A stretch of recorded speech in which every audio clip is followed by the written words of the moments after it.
Were you looking for highlights from all 21 events streamed live on the NFHS network over the past month? Then you are in luck. We begin with the State Outdoor Track and Field Open Championships. The boys 1600, a battle between Wilton Spencer Brown and Randall Niche of Glastonbury.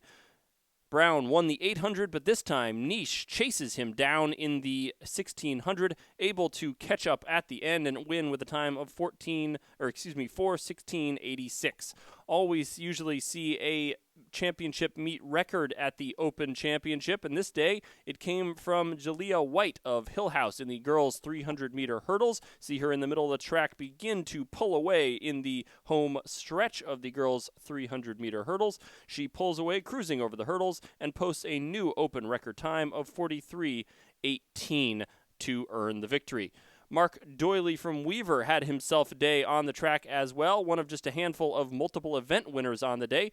Him on the green on the inside, he rips around that turn, closes fast in the 200 after also winning the 100 earlier in the day, and that's a double victory for him, helping Weaver to a top 10 team finish. Girls 1600 last year produced an incredibly memorable duel between Danae Rivers of Wilbur Cross and Hannah DeBalzi of Staples. The two met once again. This time Rivers made a big move with one lap to go and then is able to hold off DeBalzi to earn the victory after also winning the 800 on the day as well.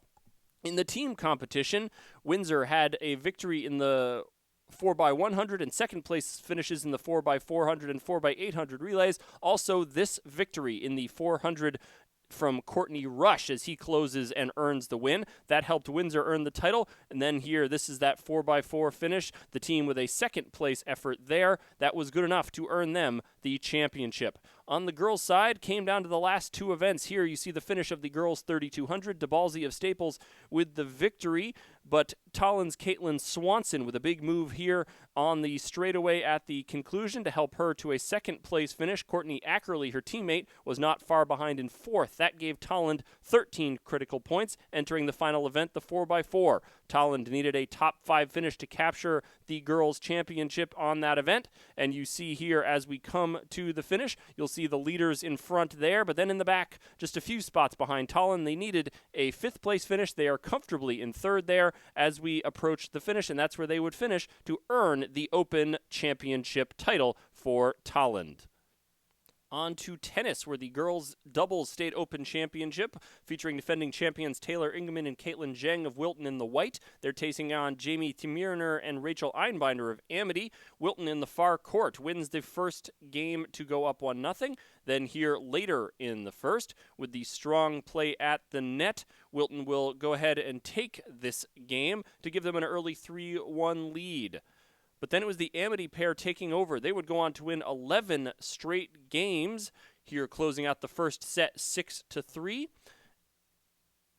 as they move on into the second set. And then later in the second set, they take this overhead smash at the net for Amity on the way to a 6-0 win and the state championship. Next up, the girls' singles championship with defending champion Kateri Martin of Darien taking on Lexi Danucci of Glastonbury. We're here in the first game in what turned into a marathon first game with several deuce points along the way. And now here finally the two players banging away from the baseline in this very long point in this very long first game. But finally Martin is going to close it out and go up 1-0. She would then cruise in the first set from there. You see it here. But then in the second set, Danucci starting to battle her way back. She forces Martin into a mistake here as she pounds from the baseline, and she wins the first 2 games of set number 2. Now we're late in set 2, all tied at 4. Martin with the big serve to take control of the point, and then she finishes it off with the lovely volley at the net, leading 5-4 now. Big return out wide. That's going to help her take control of the point. She will finish it off despite the effort of Danucci, winning the second set 6-4 for a second consecutive state open title. Seiji Hosokawa of Norwalk and Jason Seidman of Amity meet in the boys singles championship and early in the first set. Hosokawa holding his own against Seidman here with the ace to start things off in the first game. He takes a game early off of Seidman, but then Seidman begins to take control.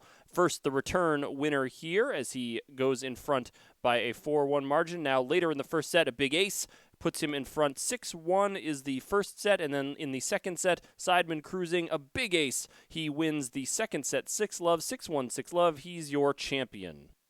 In the boys' double, it's Josh Moskowitz and Max Zimmerman of Staples taking on the Daniel Hand duo of Andrew Pace and Dan Weidenrab. They're in the far court here in the first set, Hand leading 5-4 as this point continues on, and it would be Hand earning that first set victory with this cross-court shot coming up right here.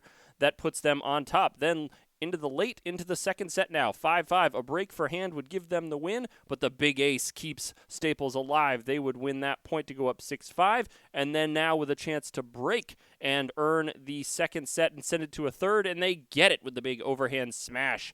Now we move into the third set, but it's Hand jumping out quickly. They win game number 1, and now here in the second game, good work at the net again puts them up 2-0, but Staples would rally, going on a run, and now this great point here to conclude the match, the duo of Moskowitz and Zimmerman. Look at this effort here to track down this ball and finish it off as the duo from Staples earns the title. We move now to the busy championship weekend, starting with boys volleyball at Shelton High School in Class M. It's Joel Barlow taking on Newington. Early in game 1 here, Joel Barlow off to the fast start. They're on the left side of your screen, leading 7-4. They're going to play some strong defense here in this point, getting to a couple different balls to earn themselves this opportunity where they knock it off the block to earn the point, and Barlow is out fast. But Newington would make its move, taking a solid lead late in the game and then finishing it off with this kill out wide. It gets off the block and gets down. The Newington fans loving it as they take game 1. But Barlow not going to make it easy. Late in the second game, they've got a 3-point edge, playing some excellent back row defense here. You see that dig by the libero. They'll continue the point. Another big dig gives them an opportunity. And then this ball misplayed by Newington, and it's the Joel Barlow that wins game 2. And we're still neck and neck early in game 3, but that ace from Newington sees them start to pull away now as we move late in game 3. The big block helps them earn game 3, and now they're starting to move away again in game 4. This kill powering through the block there. Still coming, though. Joel Barlow not going to go down without a fight. A back row kill keeps them in it as Newington trying to close it out, but ultimately it is Newington getting this big finish to clinch the match. That is a 3-1 victory for Newington. Now quickly into L, it's Darien in the blue taking on Ridgefield. Gets a big kill at the middle of the net as they start to take a lead. Late in game 1, a tight 1-point game, a good pass, and a good finish for the Blue Wave as they take game 1. Now it's tight late in game 2. Ridgefield going to go outside for the kill. They take control of game 2. And now trying to knot it up here at 2 games apiece. Darien sticking with it, gets the big finish there, trying to hold off Ridgefield here, but now Ridgefield would take that game to tie it at 1 game apiece. Now in game 3, it's Ridgefield playing good defense, and they earn the point there. Still in game 3. Darien not going away, not going to let Ridgefield walk away with this one, gets the big swing here, and leads to a point for the Blue Wave, but Ridgefield not going to be denied in game 3. They get the point here on this big kill off the block, and they go up to take a 2-1 lead. Racing out in front again is Ridgefield. The left-handed swing outside gets them another point, and now late in game 3, Ridgefield trying to clinch the Class L championship. Darien says, no, we're not done yet with the block. But then Ridgefield one more time, still coming.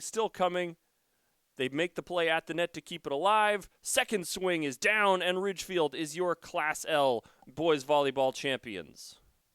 To softball, where the Class M final between Oxford and St. Joseph was dominated by pitching early. Here, St. Joseph's Nicole Williams did not allow a hit through the first 5 innings of the game. She picks up strike 1 here in the top of the 5th and then gets strike 3 as St. Joseph held Oxford off the scoreboard. Oxford's Ashley Gayette also dominated here with one of her 10 strikeouts as we're scoreless through 5 innings. But then Oxford broke through in the 6th. The bases are loaded for Ashley Lombardi. She drives a single up the middle, and it's 1-0 in favor of Oxford. Then it's Gayette helping herself. She doubles to left center field. 1 run comes in, 2 runs come in, 3 runs come around as Oxford moves in front 4-0, and they would take the Class M final by a 4-0 score.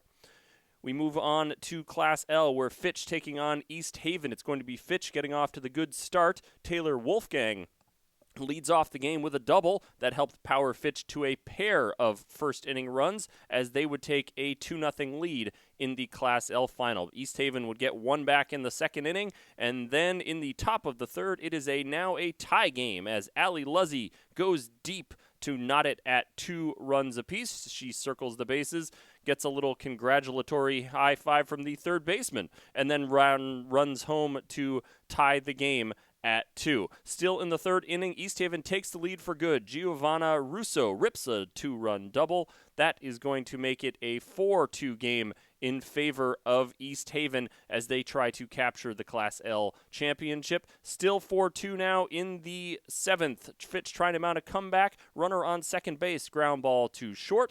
The unconventional 6-3-5 double play ends the ball game, ends the threat, and East Haven is your Class L softball champion. The Class S battle between Holy Cross and Thomaston, which was riding a 31-game win streak. The story of that game was that young lady, hurler Sarah Lawton for Holy Cross. She fanned the first 8 batters of the game, including that one right there, as we're still scoreless through 3 innings.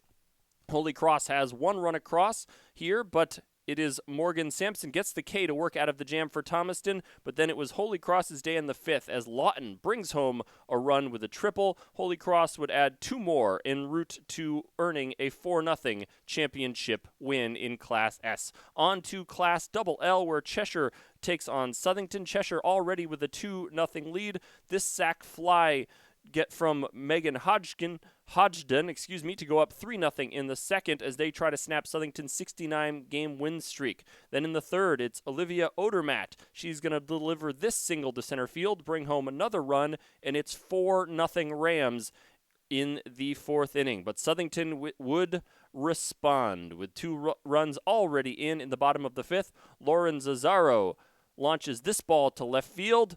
Left fielder going back cannot make the play. When it falls, 2 runs will come across, and we are all tied up at 4 runs apiece in the bottom of the 5th inning. Blue Knights looking like they're going to take the lead later in the inning as this shot, long fly ball to center field, but it's Odermatt going back and making the spectacular catch at the wall. Yes, she almost knocks the fence over, and yes, she does have the ball in her glove. We're still tied at 4 as these teams battle for the Class L title, but then in the bottom of the 7th, the bases are loaded. Zazzaro lifts a fly ball to right field. Bella Russo tags from third. She forces the throw home. It skips away, and she skips home with the championship's winning run for Southington as they earn the L title.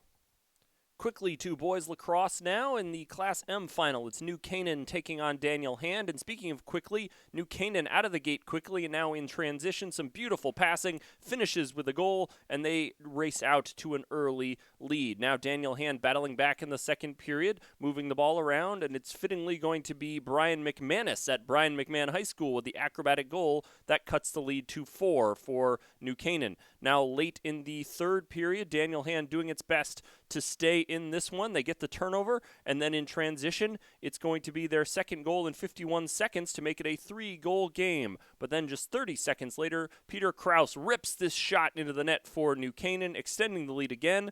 And then this shot into the top corner puts the lid away, and New Canaan captures a 10-5 win in Class M. On to Class S. only 2 goals scored in the first period, and then Weston gets on the board here to make it 2-1 against St. Joseph's early in the second, but it was all St. Joseph's from there. It's 5-1 right before the half. They force a turnover, convert in transition to go up into halftime by a 6-1 margin. After Weston cut the margin to 8-4 midway through the third, Mike Sudara notches this goal 38 seconds after his previous tally to take control again for St. Joe, and then it's St. Joseph keeper Mike Braddock turning away this shot, one of his 9 saves, as they claim the Class S title. Here in Class L, Ridgefield Darien, the CAS-CIAC rivals. Ridgefield held the early lead and then extends it with that score from Mark Gallione. Then the Darien keeper, Ryan Cornell, made this save to help keep Darien in contention. Now it's Darien's offense beginning to click. Colin Manickas takes the pass and knots the game at 4 in the third period. Less than a minute later, the Blue Wave take the lead with Christian Trifone connecting.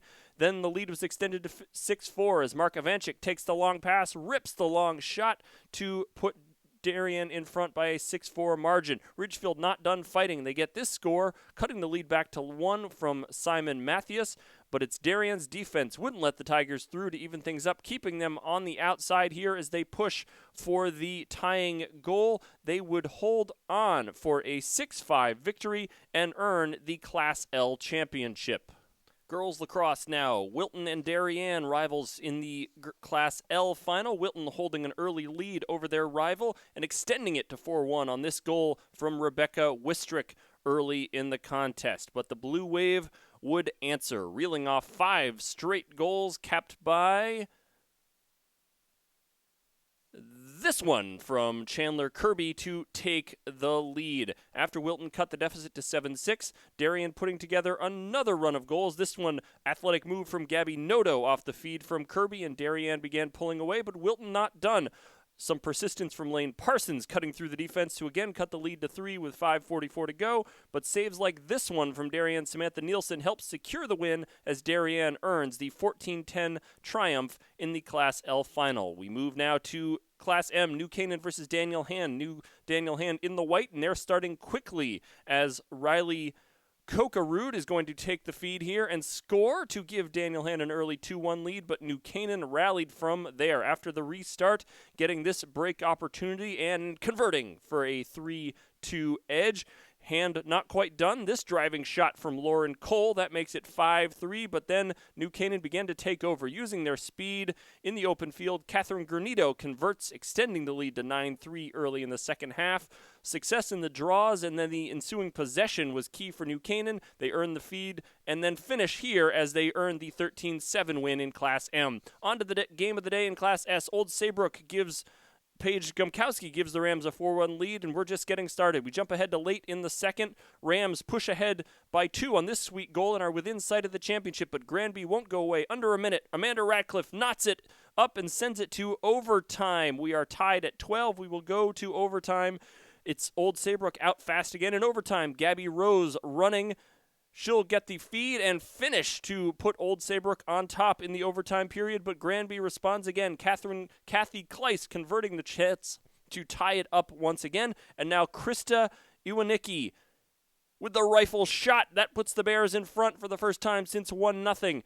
Just a remarkable back-and-forth game here. Old Saybrook pushing for that equalizing goal in overtime. They're thwarted by Hela Van Nostrand in goal. The Bears gain possession and are able to hold on and celebrate a thrilling Class S state championship in girls lacrosse. To baseball, where Sheehan would get things started early in the Class M final against Montville. Paul Gazzo pokes this double to the opposite field. That puts Sheehan on top 1-0 in the top of the first inning in the Class M final. Zach Hart then added on for Sheehan, driving in Gazzo with another double, that one to left field, and it's Sheehan in front 2-0 early on. The Sheehan pitching would take it from there as starter Brendan Rentas, here collecting one of his 3 Ks in the contest. Then it would be Hart coming on in relief to help quell a rally in the fourth, picking up a K right there. And then in the final frame, he gets the out on the comebacker. Sheehan, your Class M champion by a 5-0 score. Those are sweet uniforms for Montville, by the way. But then double L. Amity looking for a 3rd straight title. They start quickly with Mark Appel pulling this home run to left field. jumping on top early is Amity in the double L final. But then Staples gets a solo shot of its own in the bottom of the third. Nathan Panzer goes deep to right field, knotting the score at 1 apiece. That's all that Staples would manage against starter Amity's Elias Oliphant, here getting a whiff in the fourth, and then the lead would explode in the fifth. Chris Winkle driving home 2 runs with this double to right center field, helping Amity start to pull away, and pull away they would, as they would earn the double L championship against Staples. Here's the final out, a fly ball to right field against Oliphant. Amity is your double L champion for the 3rd consecutive season. On to Class S, where defense was the big story between Morgan and Northwest Catholic. Here, Morgan recording the final out of the first inning in a typical 9-3 putout. But Northwest Catholic would get all of its offense in the third, already up 2-0. Justin Galicchio delivers a 2-run double just down the left field line. That makes it 4-0 Northwest Catholic. They would go up 5-0 on a sacrifice fly in the inning. And then it's defense, 2 on, 2 out. A diving stop by Aaron Ranker from Northwest Catholic at third keeps Morgan off of the scoreboard. More defense, 1 runner on. Leon fly ball to right. It's going to be Leon Babcock with a sliding catch, help keeping Morgan off the scoreboard. Morgan would finally break through in the 6th. That's an RBI single from Jared Spanier, cutting that lead to 5-1. But Northwest Catholic's defense just too much, again with a runner on and a chance to break through. Northwest Catholic, it's going to be Ranker again with another diving play. He makes the pick and the throw. 5-1 Northwest Catholic, your Class S champions, the lowest seed to ever earn a CIAC baseball championship. Then East Lyme, North Haven. East Lyme striking first against North Haven. Owen Treader with a sacrifice fly to center. Trust me, the ball's caught in center field, making it 1-0 in the first for East Lyme in the Class L final.